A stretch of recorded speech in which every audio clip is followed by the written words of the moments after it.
Praise the Lord. இயேசுவின் ரத்தம் ஜெயம். தினமும் இயேசு நிகழ்ச்சிக்கு உங்களை கர்த்தராகிய இயேசு கிறிஸ்துவின் நாமத்தில் வரவேற்கிறேன். செய்தியின் தலைப்பு, தைரியமாக கர்த்தரிடம் வாருங்கள். ஆதார வசனம் லூக்கா 11ஆம் அதிகாரம் 5-10 வசனங்கள். நீங்கள் இது பைபிள் பார்த்து வாசித்துக் கொள்ளுங்கள். நான் 10வது வசனத்தை மட்டும் சொல்லுகிறேன். ஏனென்றால் கேட்கிறவன் எவனும் பெற்றுக்கொள்கிறான், தேடுகிறவன் கண்டடைகிறான், தட்டுகிறவனுக்கு திறக்கப்படும். கிறிஸ்துவுக்குள் அன்பானவர்கள், இங்கே ஒரு உவமை கொடுக்கப்பட்டுள்ளது. இது கான்ட்ராஸ்டான உவமை. ஒருவன் தன் சிநேகிதரிடத்தில் போய் பாதி ராத்திரியிலே நடுஜாமம் தன்னிடத்தில் வந்திருக்கிற அந்த திடீர் கெஸ்ட்டுக்கு கொடுப்பதற்கு தன்னிடத்தில் ஏதுமில்லை, எனக்கு 3 அப்பம் கடனாக கொடு என்று கதவை தட்டுகிறான். அவன் தனக்கு இடைஞ்சலாக இருக்கிறது முடியாது என்று சொல்லிவிட்டான். இவன் விட்டபாடில்லை, தொடர்ந்து தட்டி கொண்டிருக்கிறான். இவன் அவனுக்கு சிநேகிதன் என்ற முறையில் கொடாவிட்டாலும் வருந்தி கேட்கிறது நிமித்தம் எழுந்திருந்து கொடுப்பான் என்று சொல்லிவிட்டு இயேசு சொல்கிறார், கேட்கிறவன் எவனும் பெற்றுக்கொள்கிறான் என்று சொல்லுகிறார். நான் உங்களுக்கு சொல்லுகிறேன் என்று ஆரம்பித்து வாக்கை உறுதிப்படுத்துகிறார். சொன்னவர் யாருங்க? சகல அதிகாரங்களை பெற்றவர், கல்வாரி சகலத்தை செய்து முடித்து பெற்றவர். யாருக்காக பெற்றார்? நானும் நீங்களும் நிறைவாக வாழ வேண்டும் என்பதற்காக. யோவான் 10:10. இயேசுவுக்கு எந்த நிர்பந்தமும் இல்லை. நான் நித்தமும் செல்ல பிள்ளையாக இருந்தேன் என்றவர் நாம் அந்தகார இருளிலிருந்து தமது ஆச்சரியமான ஒளியுடன் இணைத்து கொள்ள சகலத்தை செய்து முடித்தார்.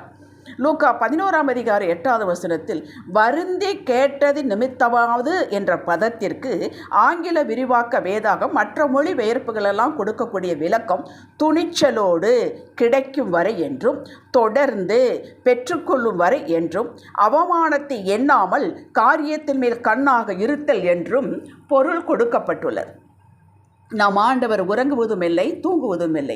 பெற்றுக்கொள்வேன், அதுவரை விடமாட்டேன், ஓய்ந்து போக மாட்டேன் என்ற நிச்சயம் கொண்ட விசுவாசத்தை பாராட்டுகிறவர்.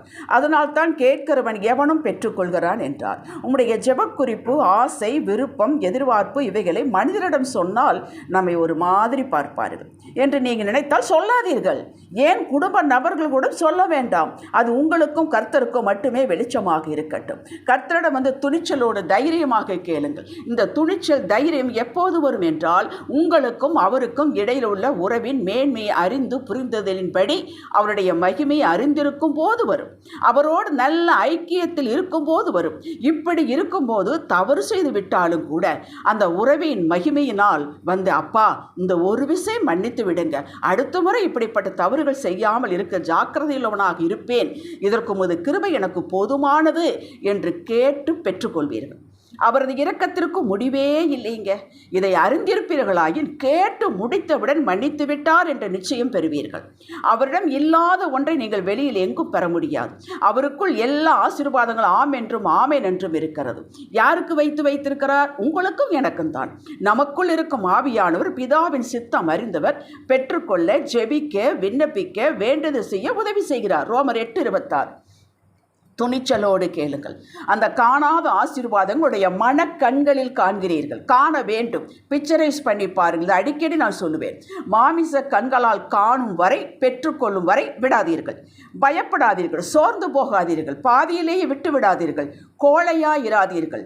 ரூத்து மோவாபிய ஸ்திரீ, அவளுடைய வைராக்கியம், துணிச்சல் எனக்கு மிகவும் பிடிக்கும். இப்படிப்பட்ட சாட்சிகள் நம்மை உயிர்ப்பிக்கின்றன.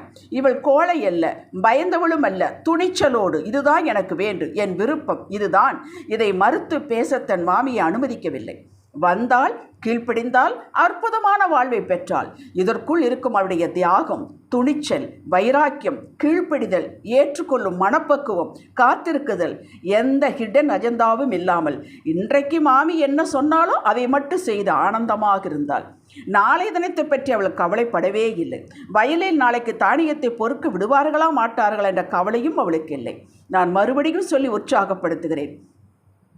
ஐக்கியத்திலே, உறவிலே கர்த்தரோடு வைராக்கியம், விருப்பம் இருக்கும் பட்சத்தில் துணிவு வரும், தைரியம் வரும்.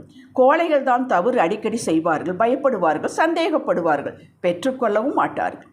தாவீது பட்சபாலிடத்தில் தவறு செய்தான். அது கொலையை வர அளவுக்கு கொண்டு போனது. நாத்தான் தீர்க்கதரிசி அதை உணர்த்தினான். உடனே சாஷ்டாங்கமாக விழுந்து மன்னிப்பு கேட்டு பெற்றுக்கொண்டான். சங்கீதம் 51 வாசியுங்கள். அப்படியே சாஷ்டாங்கமாக விழுந்தான். தவறுதான், மன்னியுங்கள் என்று. தேவனின் இருதயத்துக்கு ஏற்றவன் என்று சொல்லப்பட்டவன். சகலமும் பெற்றான், வர வர விருத்தி அடைந்தான். உங்களுடைய துணிச்சல், வைராக்கியம், விசுவாசம், அவர் மீது வைத்திருக்க அன்பு, பயபக்தி இவைகள் பாராட்டுவதற்குரியதாக இருந்தால் நீங்கள் கை நீட்டி கேட்டதை உங்களுக்கு கொடுக்கும் வரை அவர் ஓய மாட்டார். உங்களை பூரண மகிழ்ச்சியாக வைப்பதே கர்த்தருடைய நோக்கம். ஜெபிக்கலாம். தகப்பனே, தைரியமாக கிருபாசன தண்டையில் வரவும், உம்மிடம் கேட்டு பெற்றுக்கொள்ளவும், உம்மோடு உள்ள ஐக்கியத்தை நிலை பெற்றிருக்கவும் விரும்புகிறோம். பிரயாசம் எடுக்கிறோம். ஆவியானவர் உதவி செய்வாராக. எங்கள் பலத்தை நம்பி நாங்கள் உம்மிடத்தில் வரவில்லையப்பா. ஆவியானவர் தைரியமும் தெளிந்த புத்தியும் உள்ள ஆவியினால் எங்களை நிரப்புவாராக. இயேசுவின் நாமத்தில் பிதாவே, ஆமேன். ஹல்லேலூயா.